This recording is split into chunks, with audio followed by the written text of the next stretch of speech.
Well, hello everyone, and welcome to this West Coast edition of Community Association Car Chat, where my co-host and I talk with leading industry professionals about how to be successful in the unique and challenging world of community associations and multifamily living. There's over 300,000 community associations nationwide, providing over 24 million households. So those are some very big numbers. My name is Steve Roderick from JGS Insurance, and I'm very proud to be part of the best insurance broker from around. JGS has been a family business for over 100 years, and we're getting better and better at it every day. Me, I fix things. You guys know that by now. Along for the ride today, as always, we have my co-host and everyone's favorite French connection, Monsieur David. Thank you very much. Merci beaucoup, Steve. As you mentioned, I'm David, and you formerly know me as David from Lifetime Tool and Building Products. So as of this week, I will now be David from JGS Insurance. This is a little new change in my life, and I hope to continue to provide help to my customers, former customers, connections. And one of them is Charles Antis. He's an exceptional roofing contractor out of the West Coast of the United States. Charles, welcome to the show. Tell us a little bit about you, where you are right now. Thanks, David. Nice to meet you, Steve. It's great to be here. But today I had to be in my car because I was inspecting the roof here at Boys and Girls Club, Laguna Beach.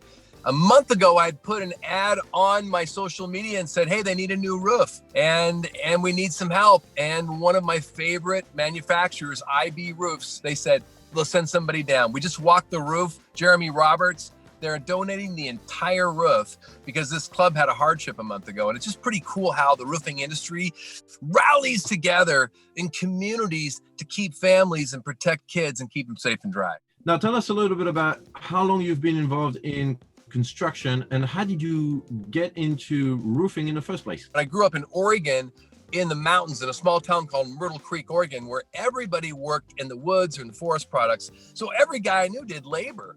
And so the best jobs were loggers. And so it was kind of that risk-taking life, you know? And so when I came to California, ended up here 20 years old looking for a job, the only job I could see was working with my hands. And the only job I saw was roofing. Wow. So you're known to do a lot of work in the multifamily and community association world.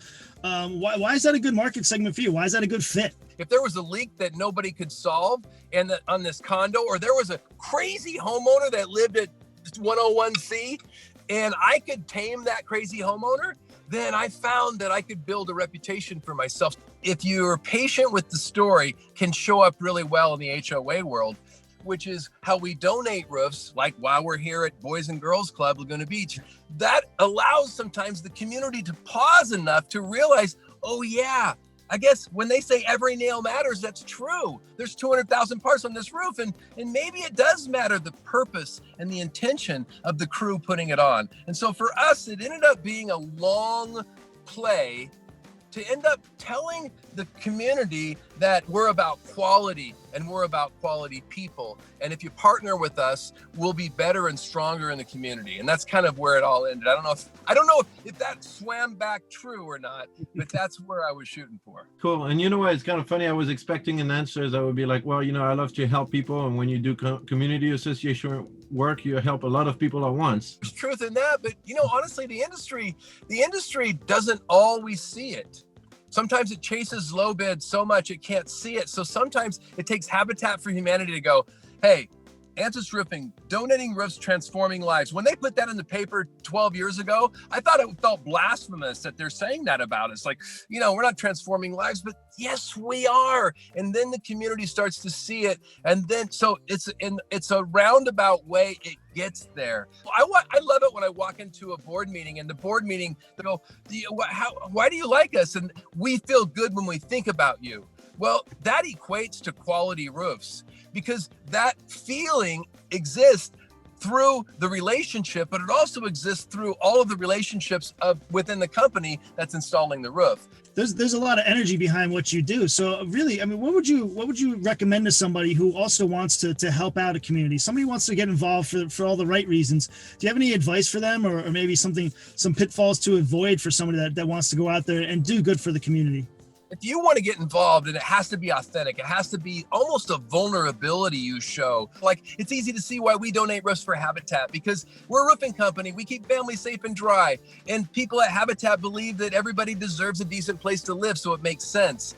But if you don't have a real passion for Habitat, then it may not be a good idea for you to get involved in Habitat. Maybe if your thing is children and you can talk about that, you should be involved with Ronald McDonald House, because people at Ronald McDonald House, like me, think it's unimaginable to ignore sick children. So there has to be alignment. I'm on that board. I've raised $10 million, double the size of the house, co-chairing that campaign with Katie Rucker. I'm all in. It's my real story.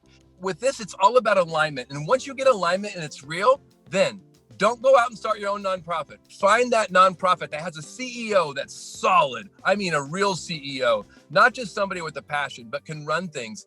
Look for the board members that have something you want, because you become who you hang around. So many quiet openings that occur all the way around it due to the relationships, because big business and their VPs show up at all these causes. You know, and I have Disney, and I have Edwards Life Science, and I have Taco Bell, huge companies advocating for my small $20 million roofing company, because we align with social causes. That's pretty amazing stuff. And your energy and your passion for what you do for your social purpose is really what we wanted to share with others. Contact Charles. He will help you get that social purpose. I will. Question: what drives you to get up and go in the morning? My intent is to say yes to everything I can to help move things forward, and then do something that lifts you. I get up this morning, and I do it almost every morning. I swim, ride a bike, or walk, but I do it at dark. I spend 2 hours on myself. I get up at 4 o'clock.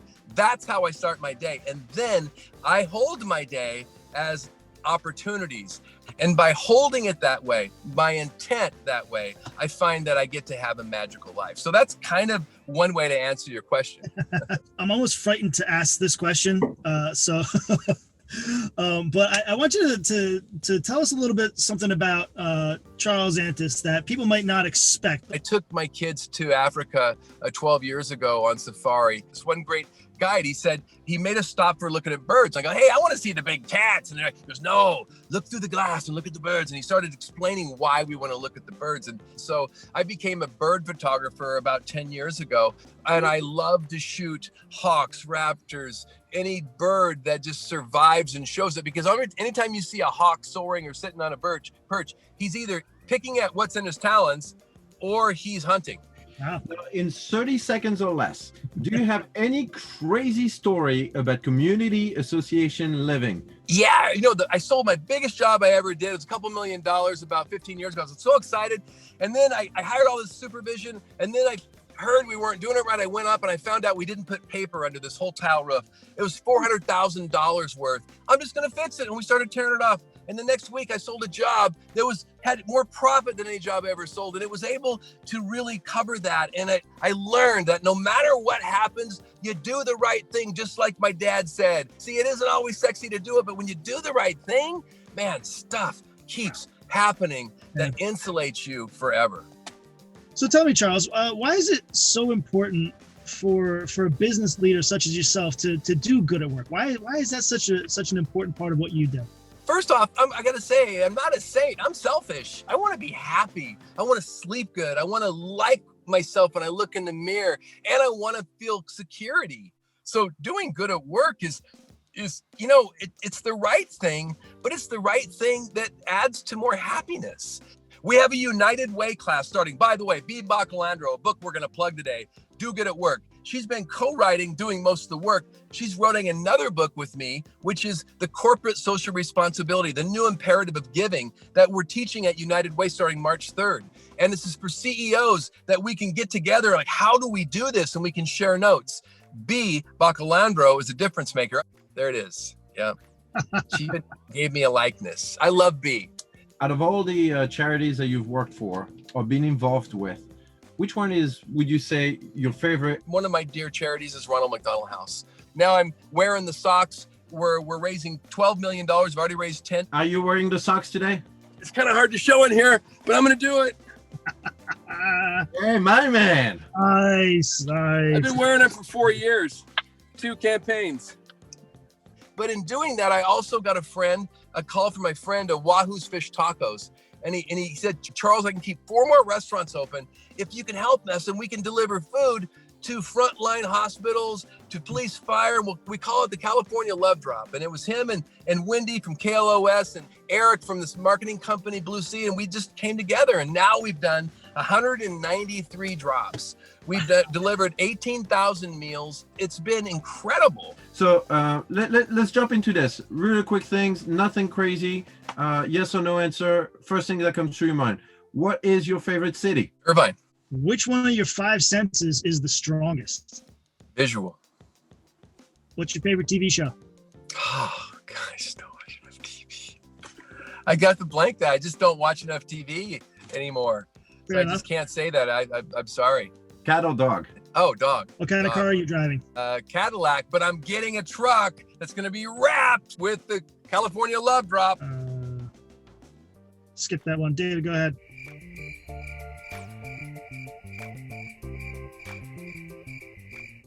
He likes the pose he's in. He's in a really handsome pose right now. He's gone Walt Disney on us. He's got a. Yeah, I thought I was going to do that. So we're going to wrap it up. Thank you very much, Charles, for being with us. We had a little technical difficulty, so I'm sorry we had to cut some of that rapid fire. We'd like to give you some time to plug. So for 20 seconds, plug whatever charity or business or plug yourself. Just 20 seconds. Okay, you ready? Watch me, follow me on LinkedIn, and we'll be together involved in 10 charities a week, talking about it, even the awkward parts, and we'll learn together. And what I'm discovering, we're all standing firm, better together, doing good in the world. Follow me on LinkedIn. Charles Antis on LinkedIn. Thank you. Absolutely. Follow the guy and follow us too. We appreciate your time. Appreciate watching this episode with us. Like us, repost it, and pass the word around. Little word for Bea. Please follow her as well. She's tagged into this post. In the meantime, we wish you the best. Stay healthy and safe, and see you next week. Thanks, guys.